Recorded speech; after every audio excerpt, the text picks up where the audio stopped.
In the beginning, before the dawn of time and the birth of the world, there was Ginnungagap. This vast, yawning void was a chasm of nothingness, a place where time and space did not yet exist, and silence reigned supreme. It was in this great abyss that the seeds of creation lay dormant, waiting for the moment to spark life into existence. On one side of Ginnungagap was the land of Muspelheim, a realm of blistering heat and unquenchable fire. Muspelheim was a land of chaos and molten rivers, ruled by Surtur, the fearsome giant wielding a flaming sword. The fires of Muspelheim blazed with an intensity that could melt the hardest stones and light the darkest corners of the universe. On the opposite side lay Niflheim, a realm of icy winds and endless frost. Niflheim was a world shrouded in mist, its frozen rivers and glaciers standing in stark contrast to the fiery chaos of Muspelheim. Here the cold was so intense that it could freeze the very marrow in bones, and the land lay in eternal twilight. Between these two realms of extremes, Ginnungagap stretched endlessly, a void filled with potential. The fires of Muspelheim began to send forth sparks and embers, which danced across the empty chasm and met the icy mists drifting from Niflheim. As the heat of the flames touched the frozen vapour, a miraculous transformation began. The ice started to melt, and from the melting ice emerged thick, swirling mists. Within this ethereal mist, the first signs of life appeared. The droplets of water, warmed by the fires of Muspelheim, began to coalesce and take form. From this primordial soup, the giant Ymir was born. Ymir, a being of immense size and power, was the first creature to exist in this nascent world. He lay upon the ice, nourished by the milk of Audhumla, a cosmic cow that had also emerged from the melting ice. Audhumla was as wondrous as she was vital to the story of creation. Her milk flowed in 4 great rivers, providing sustenance to Ymir. But Audhumla had another purpose. She began to lick the salty ice blocks, and with each lick, something extraordinary happened. Gradually the shape of a man emerged from the ice, revealed by her gentle, persistent licks. This man was Buri, the first of the gods, and the ancestor of all the Aesir. Ymir, meanwhile, slept and dreamed, and from his dreams came a race of giants, born from the sweat of his armpits and the crook of his legs. These giants were wild and untamed, embodying the chaotic forces of nature. After the emergence of Buri from the primordial ice, the story of creation took a momentous turn with the life of his son, Bor. Bor, strong and determined, found his companion in Bestla, a giantess of great wisdom and strength. "I am Bor, son of Buri.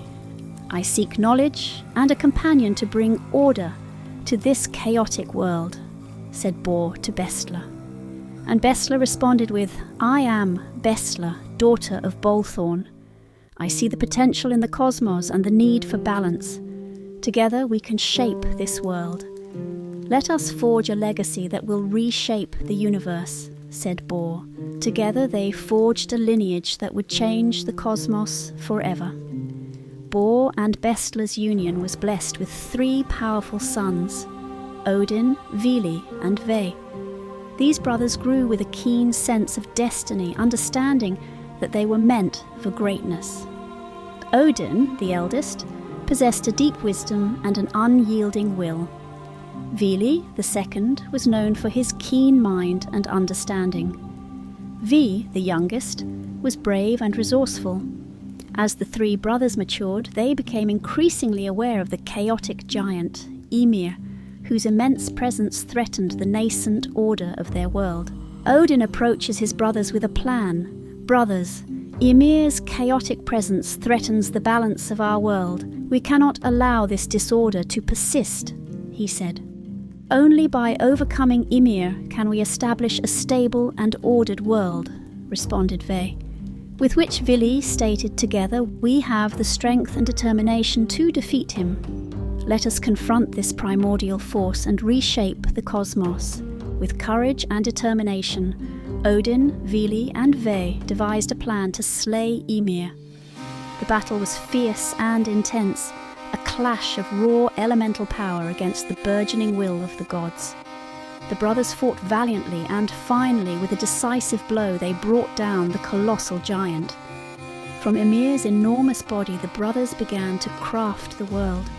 His blood poured forth in torrents, forming the vast oceans and rivers that would traverse the land. His flesh became the solid ground, the very earth beneath their feet. Ymir's bones transformed into towering mountains, reaching high into the sky, while his teeth became the rocks and stones scattered across the land. As they continued their divine work, the brothers took Ymir's hair and created the trees, which would cover the earth in green, giving life and sustenance.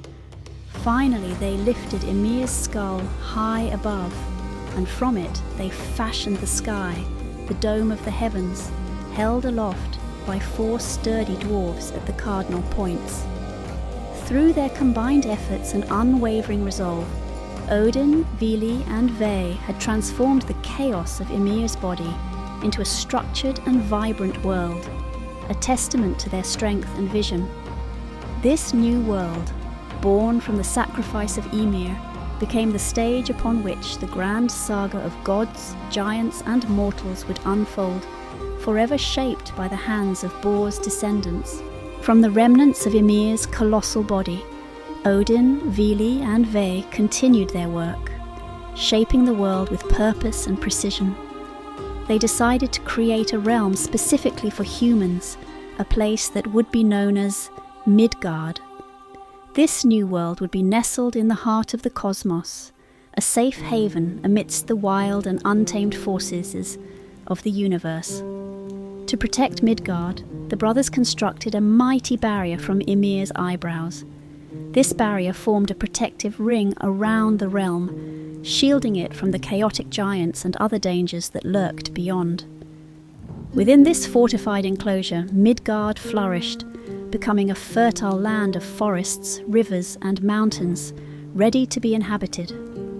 With Midgard prepared, the brothers turned their attention to creating the first humans. Wandering along the shore, they found 2 sturdy trees. "Brothers, our world needs inhabitants. Let us create beings who can live and thrive in Midgard," declared Odin. To which Vili replied, "Here are 2 sturdy trees. We can carve them into the forms of a man and a woman." From these trees, Odin, Vili, and Ve carved the shapes of a man and a woman. Odin, with his breath, gave them life. Vili bestowed upon them consciousness and the ability to move. Ve granted them senses, speech, and the capacity to love and think. Thus, the first humans were born. They were named Ask and Embla, and from them, all of humanity would descend. Ask and Embla took their place in Midgard, the realm crafted by the gods, and began the journey of human existence, living and thriving within the protective embrace of the world the gods had made for them. At the center of the cosmos stood Yggdrasil, the world tree, a magnificent ash tree whose branches stretched out to connect all 9 realms. Yggdrasil was the axis of the universe, its roots and boughs binding together the different worlds in an intricate web of life and fate. The mighty roots of Yggdrasil delved deep into the earth, anchoring the tree in 3 sacred wells: the well of Urd in Asgard, the well of Mimir in Jotunheim, and the Vergelmir in Niflheim. Each well bestowed wisdom and nourishment upon the tree, maintaining the balance of the cosmos. Yggdrasil's branches reached high into the heavens and spread out over the realms, linking Asgard, Midgard, Jotunheim, Niflheim, Muspelheim, Vanaheim, Alfheim, Svartalfheim, and Helheim. The tree was a living bridge, uniting gods, humans, giants, and all other beings in the universe. Before we continue, let's explore these 9 worlds and their intricacies. High among the branches of Yggdrasil lay Asgard, the radiant realm of the Aesir gods. Asgard was a place of unparalleled beauty and grandeur, its golden halls and majestic palaces shining with divine light. This realm was the seat of Odin, the All-Father, and his kin, including Thor, the god of thunder, and Frigg, the wise and compassionate goddess. Here the gods held their councils, waged their wars, and celebrated their victories. Asgard was a realm of power and wisdom, where the fate of the universe was often decided. Nestled at the centre of the cosmos, Midgard was the realm of humans. This vibrant and fertile land was surrounded by a protective barrier made from the eyebrows of Ymir, ensuring its safety from the chaos beyond. Midgard was a place of forests, mountains, rivers, and seas, teeming with life and activity. Humans, the descendants of Ask and Embla, thrived here, building civilizations, crafting stories, and living lives filled with both joy and strife. Midgard was the heart of the human experience, a realm where the mundane and the mystical coexisted. Beyond the protective barrier of Midgard lay Jotunheim, the wild and untamed realm of the giants. This rugged land was characterized by towering mountains, deep forests, and turbulent rivers. The giants, or Jotnar, were beings of immense strength and size, embodying the raw and chaotic forces of nature. Jotunheim was a place of constant struggle and challenge, where the giants forged their own paths and often clashed with the gods of Asgard. Far to the north, shrouded in eternal ice and mist, was Niflheim, the realm of cold and desolation. This bleak and inhospitable land was one of the first worlds to emerge from the primordial void. Niflheim was home to the well of Hvergelmir, from which all rivers flowed. The land was filled with frost and darkness, its chilling winds and icy terrain a stark reminder of the harsh and unforgiving aspects of the cosmos. Niflheim was a realm of cold endurance, where only the hardiest could survive. In stark contrast to Niflheim, Muspelheim lay to the south, a realm of unrelenting fire and scorching heat. Ruled by Surtur, the fire giant, Muspelheim was a land of molten lava, burning plains and fiery rivers. This realm was the embodiment of destruction and chaos, its flames representing both creation and annihilation. Muspelheim's fires were a constant threat to the other realms, and it was said that in the end times, Surtur would lead the forces of fire in a final cataclysmic battle. To the west of Asgard lay Vanaheim, the verdant and tranquil realm of the Vanir gods. The Vanir were masters of magic, fertility, and prosperity, and their realm reflected their harmonious nature. Vanaheim was a land of lush forests, fertile fields, and serene waters. It was a place of balance and growth, where the cycles of nature were honoured and preserved. The Vanir, including gods like Njord, Freyr, and Freya, played crucial roles in maintaining the equilibrium of the cosmos. High in the branches of Yggdrasil, bathed in eternal light, was Alfheim, the enchanting realm of the light elves. These beings of beauty and grace dwelled in a land of perpetual radiance, their homes nestled among the branches of the world tree. Alfheim was a place of ethereal beauty, where the light elves danced and sang, spreading joy and light throughout the cosmos. Their presence brought harmony and brilliance, and their realm was a testament to the wonders of the divine. Deep within the earth, in the dark and hidden places, lay Svartalfheim, the realm of the dwarves. These master craftsmen and miners lived in vast underground cities, their skill in forging unmatched by any other beings. Svartalfheim was a land of caverns and tunnels, lit by the glow of molten metals and precious gems. the dwarves toiled tirelessly, creating weapons, armour, and treasures of incredible power and beauty. Their ingenuity and craftsmanship were renowned across the realms. At the roots of Yggdrasil, in the cold and shadowy depths, was Helheim, the realm of the dead. Ruled by Hel, the daughter of Loki, Helheim was a place where the spirits of those who did not die in battle came to rest. It was a land of shadows and silence, where the dead awaited their final fate. Helheim was a realm of solemnity and reflection, a reminder of the inevitable end that awaited all beings. Together, these 9 realms, connected by the mighty Yggdrasil, formed the intricate and interwoven tapestry of existence in Norse mythology. Each realm, with its own unique qualities and inhabitants, played a vital role in the grand narrative of the cosmos. Now let's return to the epic saga that is Norse mythology. A great conflict arose between the Aesir and Vanir gods, a clash that would become known as the Aesir-Vanir War. This war erupted due to deep-seated differences and misunderstandings between the two divine factions. The Aesir, led by Odin, were gods of power, order and war, while the Vanir, ruled by Njord, Freyr and Freya, were deities of fertility, prosperity and magic. The war raged fiercely, with both sides suffering heavy losses. Despite their divine powers, neither the Aesir nor the Vanir could gain a decisive advantage. Realizing that continued conflict would only bring mutual destruction, the two sides eventually agreed to a truce. Njord, this war between our factions brings only destruction. We must find a way to end this conflict, said the All-Father. To which Njord responds with, "Agreed, Odin. The losses have been great on both sides. We must seek peace for the sake of all gods. Let us exchange hostages to symbolize our truce. Your children, Freyr and Freya, will come to Asgard, and I will send Honor and Mimir to Vanaheim," said Odin.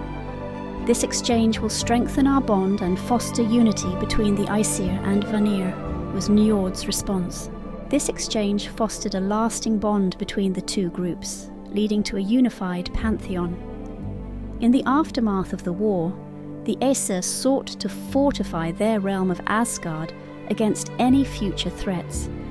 They contracted a giant builder to construct a mighty wall around Asgard, offering him a seemingly impossible reward: the hand of the goddess Freya, along with the sun and the moon, if he could complete the task within a single winter.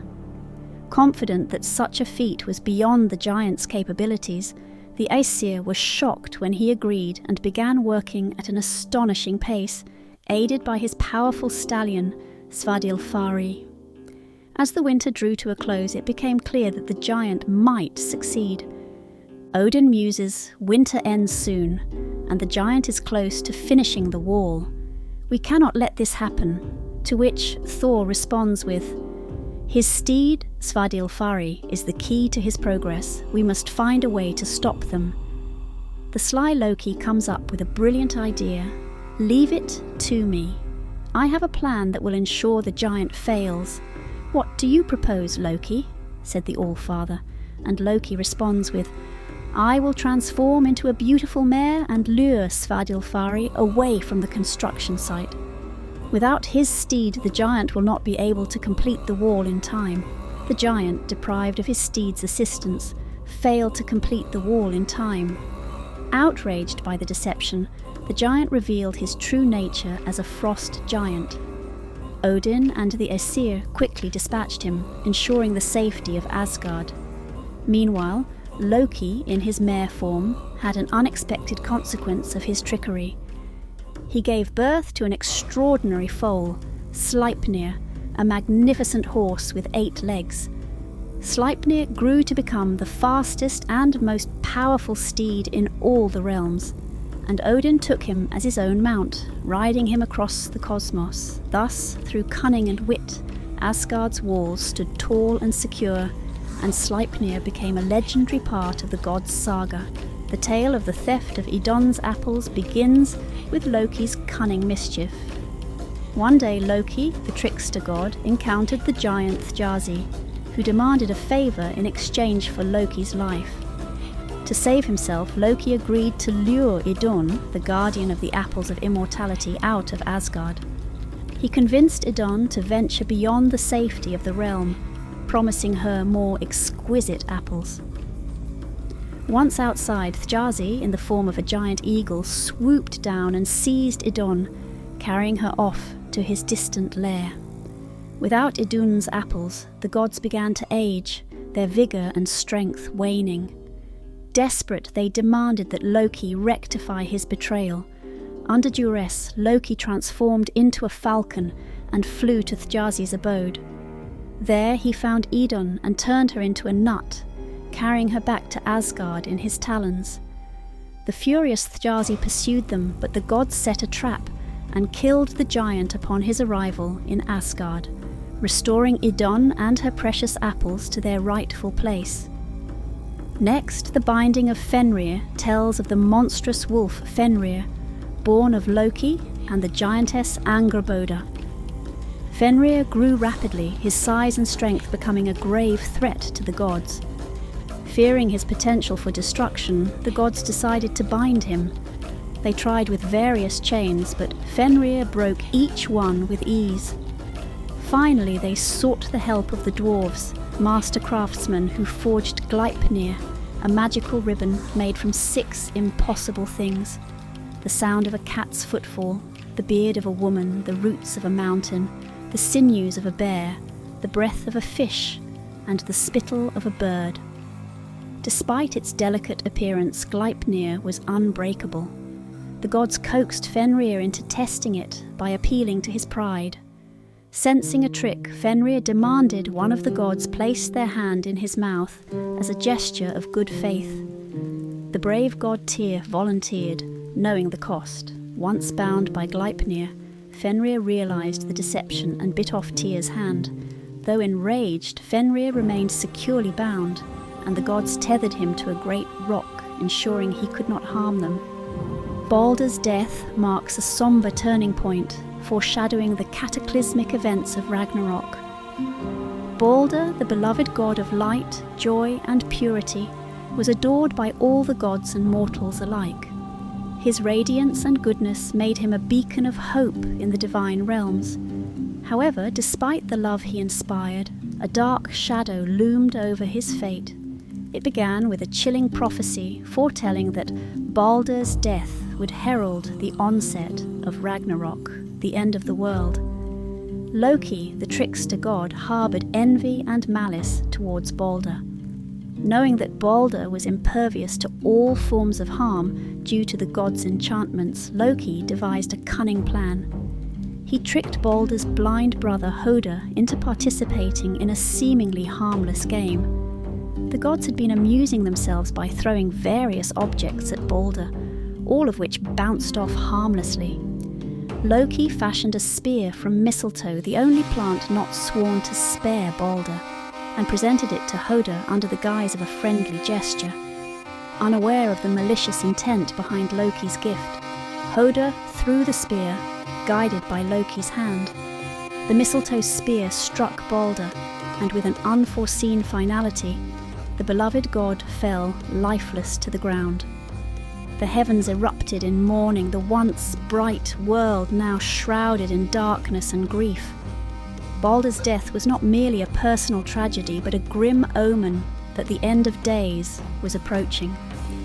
Loki's treachery did not go unpunished. The gods, enraged and betrayed, captured Loki and condemned him to a grim fate. They bound him in a cave, using the entrails of his own son, and placed a venomous serpent above him. The serpent dripped its corrosive venom onto Loki's face, causing him unending torment. Loki's wife Sigyn stood by him, holding a bowl to catch the venom, but whenever she had to empty it, the venom would drip onto Loki's face, causing him to writhe in pain.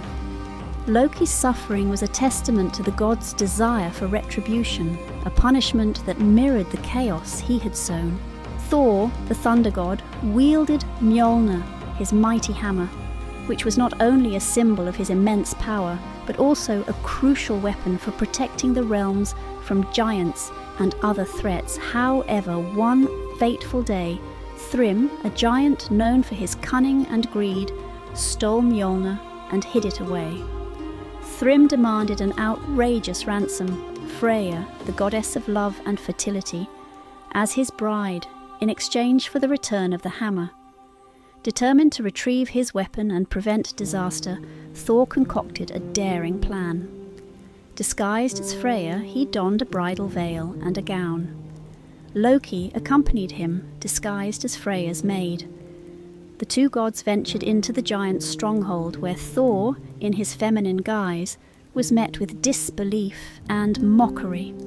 When Thrym finally presented the hammer to his bride, Thor seized it and revealed his true identity. With Mjolnir in hand, Thor vanquished the giants, restoring peace and securing the protection of the gods once more. Odin, the All-Father, was not only a god of wisdom and war, but also of poetry and knowledge. He sought the mead of poetry, a magical potion that bestowed the gift of eloquence and artistic inspiration. This quest took Odin through various trials and transformations. To obtain the mead, Odin transformed into an eagle, taking on the form of a powerful creature capable of swift flight. He flew to the land of the giants where the mead was guarded. Using his wits and guile, Odin outmaneuvered the giant keeper and seized the precious liquid. Returning to the realms, Odin brought with him the gift of poetic inspiration, ensuring that the power of words and creativity would flourish among the gods and mortals alike. This quest was not merely a pursuit of an object, but a journey that reflected Odin's unending quest for wisdom and the deep value he placed on knowledge and art. These heroic sagas, filled with drama, treachery, and daring feats, weave a narrative that underscores the complex interplay of fate, power, and redemption in Norse mythology. The signs of Ragnarok, the prophesied end of the world, emerge as harbingers of an approaching cataclysm. These signs, steeped in foreboding and dread, marked the inexorable approach of the final battle between the forces of order and chaos. The death of Balder was a pivotal sign of Ragnarok, a grim omen that the world's end was near. Balder, the beloved god of light and joy, had been cherished by all the gods and mortals for his purity and benevolence. His death, orchestrated by Loki's cunning and the mistletoe spear, was not only a personal tragedy, but a cosmic signal. The once bright and hopeful world fell into mourning and despair. This tragedy was a clear sign that the delicate balance of the cosmos was breaking down, foreshadowing the great upheavals to come. Another ominous sign of Ragnarok was the arrival of 3 consecutive winters, known as Fimbulwinter, without a single intervening summer. This prolonged and relentless winter was a period of unending cold and darkness, a devastating climatic event that signalled the unravelling of the natural order. The skies were perpetually overcast, the sun and moon obscured by a thick veil of frost. The earth was frozen, its once fertile lands now barren. The harsh winters led to widespread suffering and chaos among both gods and humans, reflecting the impending collapse of the world. The breaking of Fenrir's chains was perhaps the most fearsome of the signs of Ragnarok. Fenrir, the monstrous wolf born of Loki and the giantess Angrboda, had long been a source of dread for the gods. His immense size and strength were a grave threat, and the gods had sought to contain him with various chains. However, Fenrir's power was such that he broke free from each chain with ease. Finally, the gods succeeded in binding him with Gleipnir, the magical ribbon forged by dwarves. Yet the prophecy foretold that Fenrir would ultimately break free. The moment came when, during the tumultuous events of Ragnarok, Fenrir's chains would shatter, and he would be unleashed upon the world. His release would signal the beginning of the end, as he would join the forces of chaos in the final battle against the gods, leading to widespread destruction and the ultimate dissolution of the cosmos. These signs, the death of Balder, the relentless winters, and the breaking of Fenrir's chains, were like dark threads weaving through the tapestry of existence, heralding the catastrophic events of Ragnarok. They marked the final chapter in the epic saga of the gods and the world, setting the stage for the ultimate confrontation between order and chaos. Ragnarok is a scene of unprecedented chaos and devastation, where gods and giants clash in a cosmic struggle that determines the fate of the world. This cataclysmic confrontation unfolds with dramatic intensity and crucial events that reshape the cosmos. At the heart of the battle lies Fenrir, the colossal wolf, whose destiny is tightly entwined with the end of the gods. Bound by the gods with the unbreakable chain, Gleipnir, Fenrir had long awaited the moment of his release. As Ragnarok unfolds, Fenrir's chains shatter and the monstrous wolf charges into the fray, his rage and strength unmatched. His primary target is Odin, the Allfather and chief of the gods. The two engage in a fierce struggle, with Odin wielding his mighty spear, Gungnir, and Fenrir snapping his enormous jaws. Despite Odin's valor and power, Fenrir overpowers him, killing him in a devastating blow. Odin's death is a crushing blow to the gods, but it is not the end of Fenrir's tale. Odin's son, Vidar, known for his strength and vengeance, steps into the battle. Vidar, wearing a magical shoe crafted from the scraps of leather discarded by all humans, confronts Fenrir. In a moment of epic retribution, Vidar avenges his father's death. He slays the beast by tearing apart Fenrir's jaws, fulfilling his role as the avenger of Odin and exacting a grim justice for his family. The Midgard serpent, Jormungandr, a colossal sea serpent that encircles the earth, emerges from the depths to face Thor, the god of thunder. The two rivals, destined to clash, engage in a battle of immense proportions. Thor, wielding his enchanted hammer, Mjolnir, strikes with thunderous force, and the serpent's venomous bite spews toxic death. Thor and Jormungandr fight with all their might, shaking the very foundations of the world. Ultimately, Thor manages to slay the serpent, but the victory is bittersweet. As Jormungandr dies, it releases a final surge of venom, which Thor inhales. The poison overwhelms him, and he succumbs shortly after his victory, falling to the ground as the serpent's lifeless body drifts away into the sea.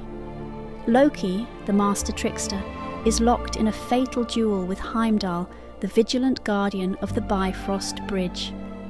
Their enmity, deeply rooted in the chaos and destruction Loki has wrought, comes to a head in this final confrontation.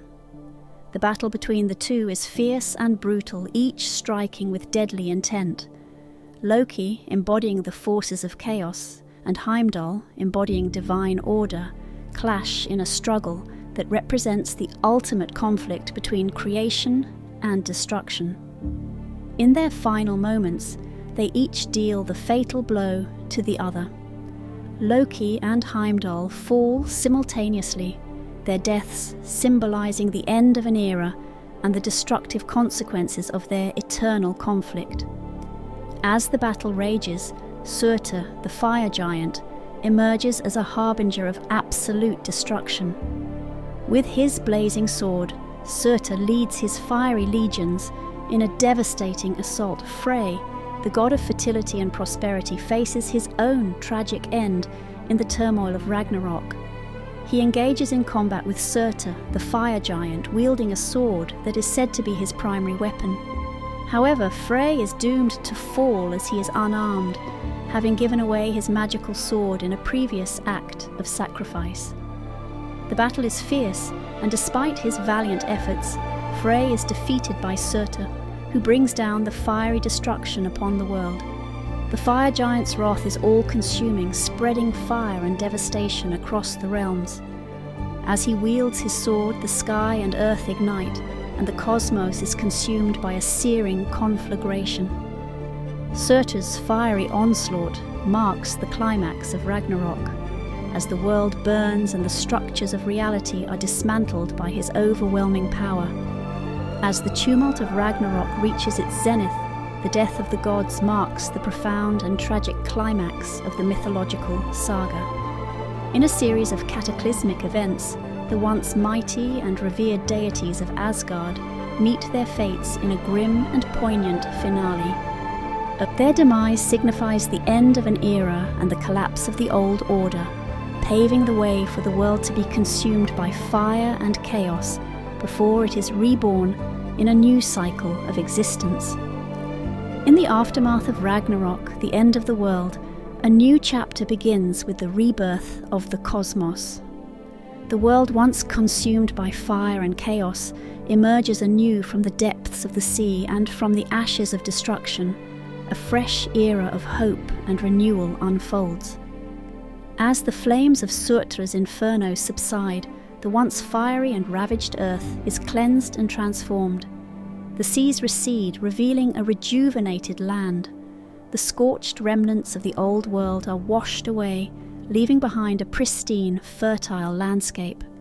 The sky, now clear of the ash and smoke of destruction, opens up to a brilliant and serene expanse. Mountains, rivers, and plains emerge from the waters covered in lush vegetation and vibrant flora. This new world, though born of ruin, is imbued with a sense of fresh beginnings and endless possibilities. Amid the ruins of the old world, a few gods survive the cataclysmic events of Ragnarok. Vidar, the son of Odin and the god of vengeance, emerges as a central figure in the new world. His survival and role in avenging Odin mark him as a beacon of hope and continuity from the old order. Vali, another of Odin's sons, also endures, embodying the enduring strength and resilience of the divine lineage. Thor's sons, Modi and Magni, are among the few gods who carry on the legacy of their father. They inherit their father's strength and bravery, contributing to the reconstruction of the world and ensuring that the legacy of the gods lives on in the new age. Balder, the beloved god whose death signified the onset of Ragnarok, returns from the dead. His resurrection is a symbol of renewal and redemption, as he is reunited with Hoder, his blind brother who had been tricked into causing his death. Their return signifies a restoration of balance and harmony, allowing them to partake in the rebuilding of the world and the healing of old wounds. In the midst of the rebirth, only two humans, Lif and Lifthrasir, remain from the old world. They are the last survivors of humanity, having sheltered in a forest during the chaos of Ragnarok. As the world begins anew, Lif and Lifthrasir emerge from their refuge to find the earth rejuvenated and ready for repopulation. With hope and determination, they begin the task of renewing humanity, planting the seeds of a new civilization. Their survival and efforts symbolize the resilience of life and the enduring nature of human spirit. The new world, forged from the ruins of the old, ushers in a peaceful and harmonious era. Freed from the conflicts and destruction that once plagued the realms, the land flourishes with vitality and tranquility. The gods, now a blend of the old and the new, work alongside the human survivors to create a balanced and just world. The old grievances and conflicts are left behind, and a sense of unity and cooperation pervades the new age. I hope you enjoyed our journey through the entire compendium of Norse mythology, spanning a millennia of love, war, betrayal, and scheming. If you liked this content, you may also appreciate perusing this playlist of mythology-based videos containing African mythology, Japanese yokai, Sumerian Anunnaki creation myth, Cthulhu, and so much more.